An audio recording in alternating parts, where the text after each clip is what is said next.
Attorney Candace here. Let's break down this viral divorce from a legal perspective and see how this would have played out if it was in America. All right.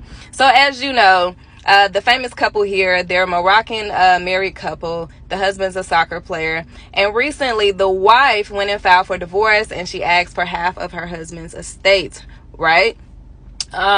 However, she learned that the husband has no assets because what has he been doing? He's put all of his assets in his mom's name. So every time he got paid, he deposited the money directly to his mom. And anytime he needed money or anything, he asked his mom for money. So he actually legally owns nothing. All right.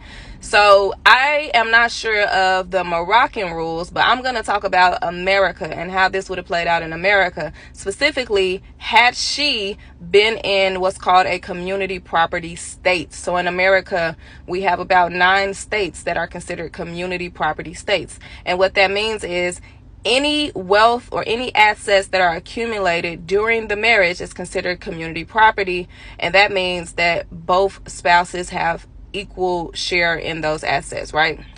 So had that been in a community property state, we're going to use Texas because I am an attorney practicing here in the great state of Texas. So had this happened in the great state of Texas, had they got married in Texas, and she filed for divorce in Texas, this would have been a completely different ball game. And here's why. So in a community property state, anything, and I do mean anything that either spouse receives during the marriage, assets or income, things like that, are all considered community property with the exception of inheritances.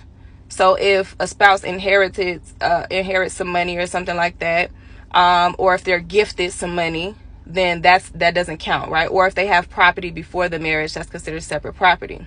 However, aside from those few exceptions, any income that's gained during the marriage, any assets that is acquired during the marriage will be considered community property. So here in Texas, had this same situation been presented, she would have been able to prevail on the grounds for fraud against the community. She would have been able to argue that, hey, he committed fraud by transferring community assets, his income, his money, his property, into the name of his mom during the marriage. Now, she wouldn't have an argument for anything that he did before they got married, but most certainly any income, any assets, any property that he acquired during the marriage and he put it in his mom's name, oh baby, that would be fraud against the community. If you need help with your divorce, click the link in my bio and let's work. Until next time.